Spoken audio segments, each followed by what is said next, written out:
Marcus had always been the invisible man in his office. At 32, he was the guy people forgot to invite to meetings, the one whose ideas were overlooked until someone else said the exact same thing 5 minutes later. His cubicle sat in the corner, surrounded by stacks of papers that seemed to grow taller each day, while his confidence shrunk smaller. The morning that changed everything started like any other. Marcus arrived at Pinnacle Solutions exactly at 9, carrying his usual black coffee and wearing his predictable gray suit. He had worked there for 8 years, watching younger employees get promoted over him, seeing his salary barely increase while his responsibilities multiplied.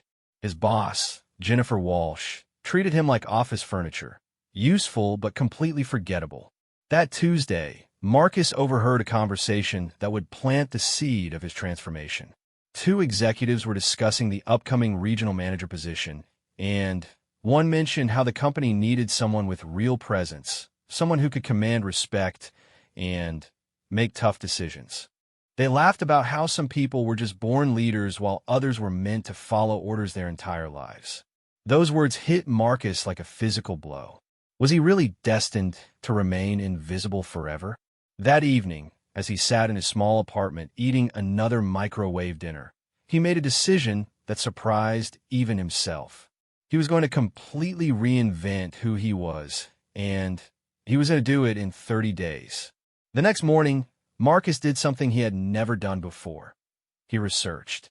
But instead of looking up motivational quotes or self-help books, he dove deep into the writings of Niccolò Machiavelli.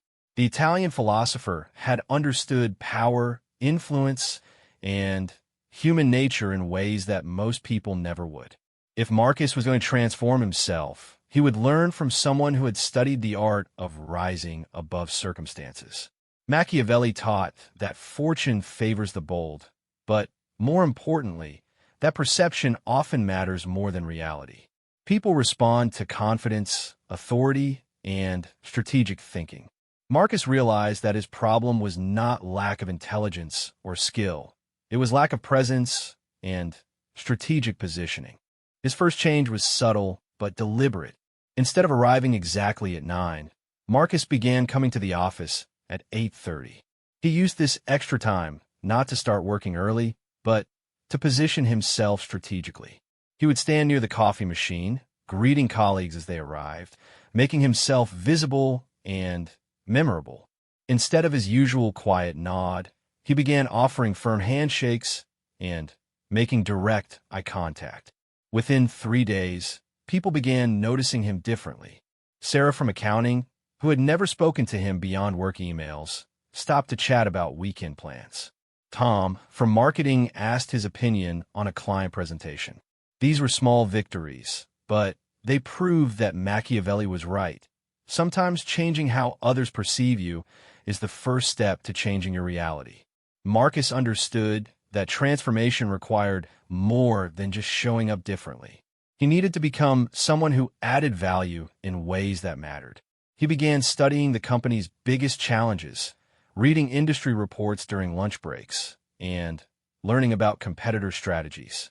When Jennifer mentioned in a team meeting that client retention rates were dropping, Marcus was ready. Instead of raising his hand timidly like he used to, Marcus waited for the right moment. When Jennifer asked if anyone had thoughts on the retention problem, he spoke with calm authority. I've been analyzing our competitor research, and I think I've identified 3 specific areas where we're falling behind. He presented his findings clearly, backing up each point with data he had gathered over the past week. The room went quiet. Jennifer looked surprised, not just by his contribution, but by his confident delivery. For the first time in 8 years, Marcus had commanded attention in a meeting. But he knew this was just the beginning. That weekend, Marcus made another strategic decision. He had always dressed conservatively, blending into the background with safe choices. Machiavelli understood that image was a form of power, so Marcus invested in clothes that projected authority. He bought 2 well-fitted navy suits, crisp white shirts, and quality leather shoes. More importantly, he learned to carry himself differently, shoulders back, purposeful stride, deliberate movements. Monday morning marked the start of his second week of transformation. When Marcus walked into the office wearing his new suit and carrying himself with newfound confidence, the change was immediately noticeable. Rebecca from Human Resources complimented his appearance. Even Jennifer did a double-take when he passed her office. But Marcus knew that real change required substance behind style. He began applying Machiavellian principles of strategic thinking to his daily work. Instead of simply completing tasks as assigned, he started anticipating problems before they occurred and presenting solutions proactively. When the company's biggest client, Meridian Corp, expressed concerns about project delays, most employees panicked. Marcus saw an opportunity. He had been studying Meridian's business model and understood that their real concern was not the delay itself, but the potential impact on their quarterly earnings report. Without being asked, Marcus prepared a detailed proposal showing how the project could be restructured to deliver key components ahead of schedule, allowing Meridian to announce progress to their shareholders while the full project continued. He presented this directly to Jennifer, explaining how this approach would actually strengthen the client relationship rather than damage it. Jennifer stared at him for a long moment. "This is exactly the kind of strategic thinking we need more of," she said. "I want you to present this to the client yourself." Marcus felt a surge of excitement, but he maintained his composed exterior. This was his chance to prove that his transformation was real and lasting. The presentation to Meridian was scheduled for Thursday, giving him 2 days to prepare. Those 2 days were crucial. Marcus applied another Machiavellian principle, understanding your audience completely before attempting to influence them. He researched every person who would be in the Meridian meeting, learning about their backgrounds, priorities, and decision-making styles. He practiced his presentation until he could deliver it naturally, with confidence that came from thorough preparation. Thursday arrived, and Marcus walked into the Meridian conference room feeling nervous but prepared. The 3 Meridian executives looked skeptical when Jennifer introduced him as the person who had developed the restructuring proposal. Marcus could see their doubt. Who was this unknown employee, and why should they trust him with their important project? This was the moment that would define whether his transformation was real or just surface changes. Marcus looked each executive in the eye, smiled confidently, and began presenting his solution. He spoke clearly, answered their questions with authority, and demonstrated deep understanding of their business needs. 20 minutes later, the lead Meridian executive leaned back in his chair and smiled. "This is brilliant," he said. "You've solved our problem and actually improved the project timeline. We're impressed." As they walked back to the office, Jennifer was unusually quiet. Finally, she spoke. "Marcus, I have to ask, where has this version of you been hiding for 8 years? Marcus smiled, thinking of Machiavelli's words about fortune favoring the bold. "I suppose I just needed to stop waiting for opportunities and start creating them," he replied. That evening, as Marcus reflected on the day's success, he realized he had accomplished more in 2 weeks than in the previous 8 years. But he also understood that this was only the beginning. Real transformation required sustained effort and continued growth. He had proven to himself and others that change was possible, but maintaining that change while continuing to grow would be his next challenge. The foundation was laid, but the most important work still lay ahead.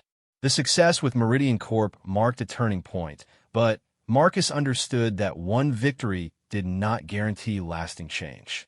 Machiavelli had warned about the dangers of early success leading to complacency. Real power came from building systems and relationships that would sustain influence over time. Marcus began his 3rd week with a new challenge. He needed to expand his influence beyond just Jennifer and immediate colleagues. The regional manager position was still open, and he had started to believe it might actually be within his reach. But winning that role would require navigating office politics with the same strategic thinking he had applied to client relationships. He started by mapping out the power structure at Pinnacle Solutions. Who made the real decisions? Who influenced those decision makers? Which alliances mattered most? Marcus discovered that while CEO Richard Thornton would make the final choice, three people heavily influenced his decisions: Jennifer, VP of Operations Linda Chun, and Senior Director Paul Rodriguez. Marcus already had Jennifer's attention after the Meridian success, but Linda and Paul barely knew he existed. This was where Machiavellian strategy became crucial. He needed to create value for each of them in ways that felt natural rather than calculated. Linda Chun was known for her obsession with operational efficiency. Marcus spent his lunch breaks studying the company's workflow processes, identifying bottlenecks and inefficiencies that others had overlooked. When he noticed that the monthly reporting system was causing delays across multiple departments, he developed a streamlined solution. Instead of presenting his findings to Jennifer first, Marcus requested a brief meeting with Linda directly. This was a calculated risk. Bypassing his immediate supervisor could be seen as disrespectful, but Marcus knew that Linda valued direct communication and innovative thinking. "I've identified a way to reduce our monthly reporting time by 40% while improving accuracy," Marcus told Linda during their 15-minute meeting. He presented his analysis professionally, showing how current processes were duplicating efforts and creating unnecessary delays. Linda studied his proposal carefully. "This is impressive work, Marcus. How long did this analysis take you?" "I've been working on it during my lunch breaks for the past week," he replied honestly. "I believe efficiency improvements benefit everyone, so I wanted to understand our systems better." Linda's expression shifted from impressed to intrigued. "I'd like you to present this to the full operations team next week. Can you prepare a detailed implementation plan?" Marcus agreed, understanding that this was another crucial test. Success here would establish him as someone who could think beyond his current role and add value at a higher level. The operations presentation went even better than the Meridian meeting. Marcus had learned from each previous experience, refining his delivery and building confidence with every success. The operations team not only approved his proposal, but asked him to lead the implementation process. Suddenly, Marcus found himself working directly with department heads, managing a cross-functional project, and being invited to meetings that had never included someone at his level before. People began seeking his opinion on efficiency improvements in their own departments. Paul Rodriguez presented a different challenge. As Senior Director of Business Development, Paul was known for his competitive nature and his suspicion of anyone who seemed to be advancing too quickly. Marcus realized that winning Paul's support would require demonstrating loyalty and respect rather than just competence. Marcus studied Paul's recent presentations and identified areas where additional research could strengthen future proposals. Instead of positioning himself as an expert, he approached Paul as someone eager to learn and contribute. "Mr. Rodriguez, I've been following your work on the Westmont acquisition proposal," Marcus said during a brief hallway encounter. "I've done some research on Westmont's supply chain that might be helpful. Would you have a few minutes to look at what I found?" Paul looked surprised, but agreed to meet. Marcus presented his research humbly, framing it as supplementary information rather than criticism or correction. He had learned about 3 potential supply chain issues that could affect the acquisition value, and he presented solutions alongside the problems. "This is solid work," Paul said after reviewing Marcus's findings. "I wish more people took this kind of initiative. Would you be willing to help with background research on our other potential acquisitions?" Marcus accepted immediately, understanding that this was an opportunity to become indispensable to one of the company's key decision-makers. Over the following week, he provided detailed research support that helped Paul's team identify both opportunities and risks they had previously missed. As his 4th week began, Marcus realized that his transformation was accelerating beyond his original expectations. The regional manager position was officially posted, and for the first time in his career, he believed he had a realistic chance of getting it. But Marcus also noticed something unexpected happening. Other people were beginning to change in response to his transformation. Colleagues who had previously ignored him were now seeking his advice. People who had once dismissed his ideas were now asking for his input on important projects. Jennifer had become a genuine ally rather than just a supervisor. During their weekly one-on-one meeting, she spoke to him as an equal, discussing strategic challenges and asking for his perspectives on team dynamics. Marcus, I have to say, your growth over the past month has been remarkable. Whatever you're doing, keep doing it. The most significant test came when Pinnacle's biggest competitor, Apex Industries, attempted to poach several key employees with attractive job offers. The company was facing a potential talent crisis that could severely damage client relationships. Instead of waiting for senior management to address the situation, Marcus took initiative. He had built relationships across multiple departments and understood both the reasons people were considering leaving and what might convince them to stay. Marcus prepared a comprehensive retention strategy that addressed the root causes of employee dissatisfaction while creating new advancement opportunities within the company. His proposal included specific recommendations for each at-risk employee, showing deep understanding of their individual motivations and career goals. When he presented this strategy to the executive team, the room was completely silent for several moments. CEO Richard Thornton finally spoke. "This is exactly the kind of strategic thinking and leadership we need at the senior level. How did you develop such detailed insights into our retention challenges?" Marcus explained how his recent cross-departmental work had given him unique visibility into employee concerns and aspirations. He emphasized that retention was not just about salary, but about growth opportunities, recognition, and meaningful work. The executive team approved his strategy immediately, and Marcus was asked to lead its implementation. Within a week, he was working directly with the CEO, meeting with department heads as an equal, and making decisions that affected the entire company. The retention initiative was a complete success. Not only did Pinnacle keep all their key employees, but word spread throughout the industry about the company's innovative approach to talent management. Marcus found himself being quoted in trade publications and invited to speak at professional conferences. As his 30-day transformation period neared its end, Marcus reflected on how completely his life had changed. He was no longer the invisible man in the corner cubicle. People sought his opinion, respected his judgment, and valued his contributions. But perhaps the most important change was internal. Marcus had discovered that confidence was not something you were born with. It was something you built through preparation, strategic thinking, and consistent action. Every success had built upon the previous one, creating an upward spiral of growth and opportunity. When the regional manager position announcement finally came, Marcus was not surprised to see his name at the top of the candidate list. What did surprise him was how natural it felt to be considered for such a role. The man who had started this journey as invisible office furniture had become someone capable of leading others and driving real change. The interview process was scheduled for the following week, and Marcus approached it with the same strategic thinking that had guided his entire transformation. He understood that the position was not just about his individual capabilities. It was about his ability to inspire and lead others to achieve results beyond what they thought possible.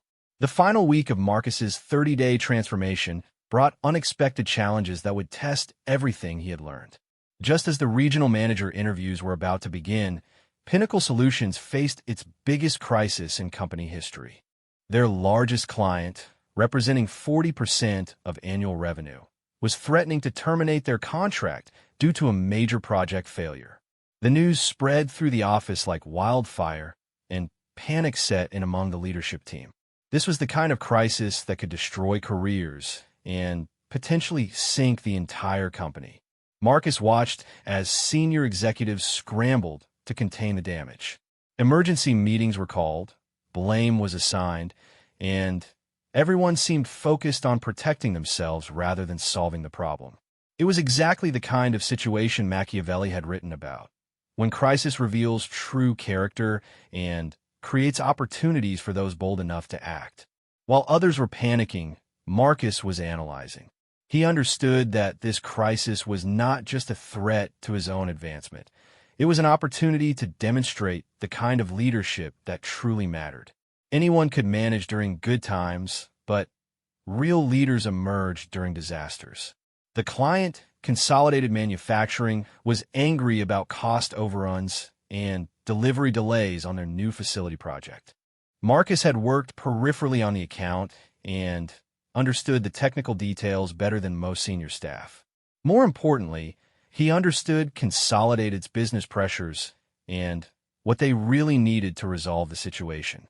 CEO Richard Thornton called an emergency meeting of all senior staff to address the crisis. As the meeting began, Marcus made a decision that surprised everyone, including himself. Instead of waiting to be invited to speak, he stood up and addressed the room directly. "Mr. Thornton, I believe I can solve this situation with Consolidated," Marcus said calmly. The room fell silent. Several executives looked shocked that someone at his level would interrupt such a high-stakes meeting. Richard Thornton studied Marcus for a moment. "I'm listening," he said. Marcus had prepared for this moment without knowing it would come. Over the past month, he had developed relationships with people at every level of the company, giving him insights that others lacked.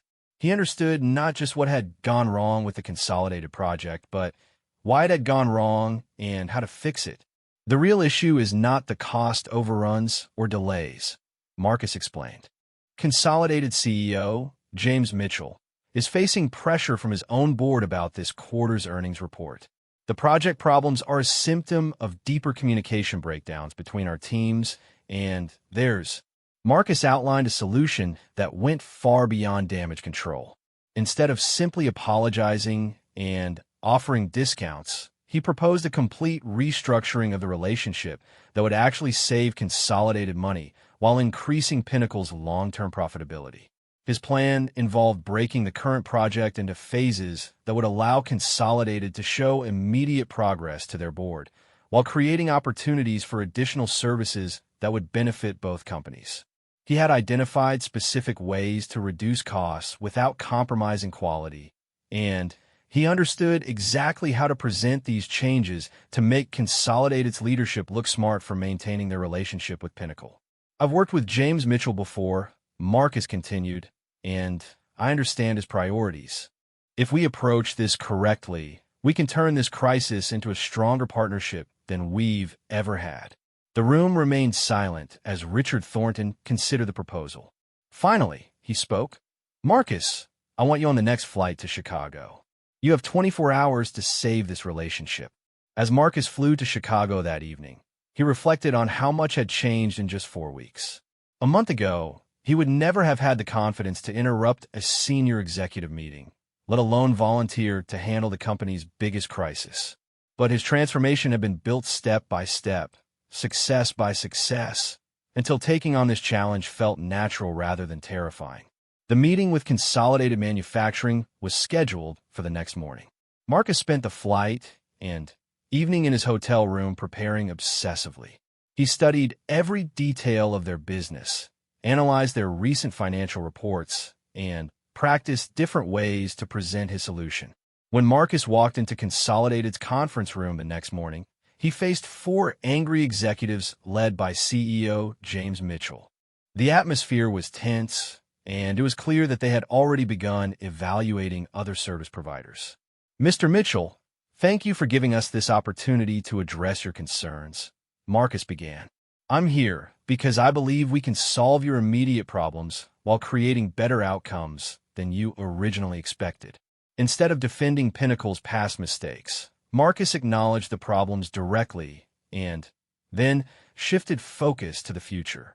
He presented his restructuring plan clearly, showing exactly how it would address Consolidated's board concerns while reducing their total project costs by 15%.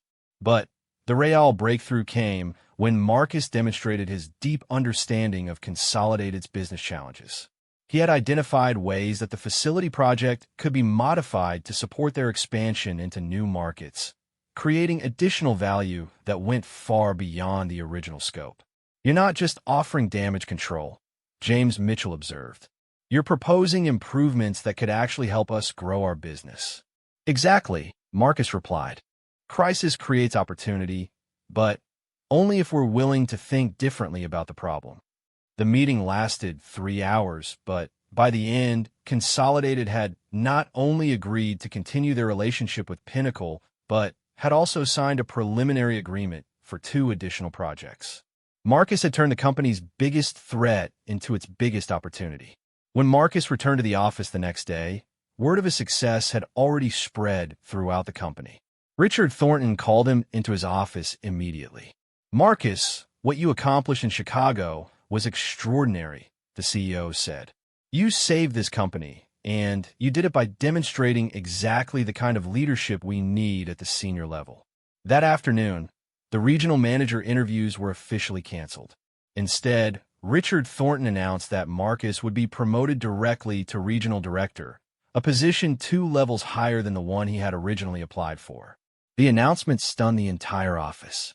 In 30 days, Marcus had transformed from invisible office worker to senior executive, but more importantly, he had earned the respect and trust of everyone around him. As Marcus moved into his new corner office with windows overlooking the city, he thought about the lessons he had learned during his transformation. Machiavelli had been right about many things, but the most important insight was that power and influence were not gifts given to lucky people. They were skills that could be developed by anyone willing to think strategically and act boldly. His success had not come from manipulation or office politics, but from adding genuine value, building real relationships, and taking responsibility when others were avoiding it. He had learned that transformation was not about pretending to be someone different. It was about becoming the best version of yourself through deliberate practice and consistent growth. 3 months later, Marcus was featured in Business Leadership magazine as an example of rapid professional advancement. The article quoted colleagues describing his overnight transformation, but Marcus knew the truth was different. His change had not been overnight. It had been the result of 30 days of deliberate, strategic action. The invisible man was gone forever. In his place was a leader who understood that true influence came not from position or title, but from the ability to create value for others and solve problems that mattered. As Marcus looked out his office window at the city below, he smiled, remembering Machiavelli's words, "Fortune favors the bold." The Italian philosopher had been right, but Marcus had learned something even more important. Boldness was not a natural trait, but a skill that could be developed by anyone willing to invest 30 days in becoming the person they were meant to be. The transformation was complete, but the journey of growth would continue forever. Marcus had discovered that reinventing yourself was not a destination, but a way of thinking and living that created endless possibilities for those brave enough to embrace change. His story became legend within the company, inspiring others to believe that dramatic transformation was possible for anyone willing to combine strategic thinking with consistent action. Marcus had proven that in just 30 days, a person could completely change their trajectory and leave everyone around them stunned by what was possible when someone decided to stop accepting limitations and start creating opportunities.